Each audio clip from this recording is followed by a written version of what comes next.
তারপরে 22 তারিখে যা বৃষ্টিপাত হয়েছিল মানে কলকাতাতে, না নিজের চোখে না দেখলে আমি বুঝতেই পারতাম না। এতদিন মানে খবরেই শুনতাম যে কলকাতায় এখনও জল যন্ত্রণা শেষ হয়নি, সেটা নিজের চোখে দেখলাম। এত জল, মেঘ ভাঙা জল আর কি। তো আজকে তো সকালবেলাতে উঠে পড়ে প্রচুর কাজ, তো বলতে পারো যে পুজোর ছুটি, রান্না তো চলেই এলো বুঝলে। তো ওই জন্য ভাবলাম যে তাড়াতাড়ি রান্নাটা শেষ করে কিছু পুজোর কাজ মানে ঘরের কাজ করবো আর কি, ঝাড়া পোছা এইসব।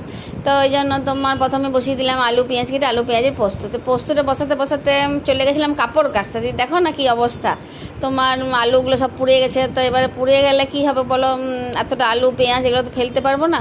তো ওই জন্য ওই পোড়া যেগুলো খুব পুড়ে গেছিলো সেগুলোকে উপর থেকে ফেলে দিই, আর পোস্ত দিয়ে নেড়ে ঘেটে মানে আমার ম্যানেজ করলাম, যেন মনে হচ্ছে যেন হলুদ দিয়ে পোস্ত করেছি। আর খেতে ভালোই হয়েছিল, কেউ বুঝতেও পারেনি যে পুড়ে গেছে। তোরা বুঝতে পেরেছিলি পুড়ে গেছে?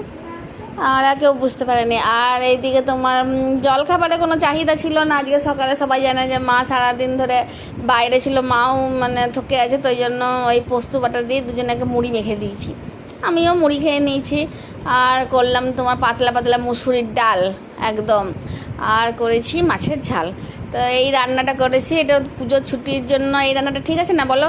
বাইরে তো অর্ডার করে খেতে পারবো না, সে তোমার যতই পয়সা থাকুক তুমি কদিন খাবে, একবার না একবার তোমার অরুচি লাগবেই।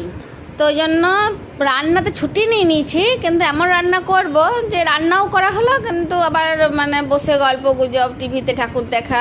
আমার কাছে পুজো মানে এটাই, মানে সে বাইরে লম্বা লাইন দিয়ে প্যান্ডেলে ঠাকুর দেখা, তারপর ওপরের দিকে দেখা কোথায় কি তোমার ঝাড়বাতি লাগিয়েছে, কি কাজ করেছে, অত আমার সময় নেই। সেজন্য আমি তিতলি বিলু সবাই আমরা ওই খাটের উপর বসি, আর তোমার নিজের ইচ্ছা মতো রান্নাবান্নাটা করে নিই, বা ধরো দোকান থেকে টুকটাক একটু আনিয়েও নিই, আর টিভিতে বসেই সমস্ত পুজোটা আনন্দ করি। আর এই ফ্ল্যাটে একটু লাইট ফাইট জ্বালাবে, পাড়াতে একটু লাইট ফাইট জ্বলবে, এগুলো দেখলেও একটু আনন্দ হয়।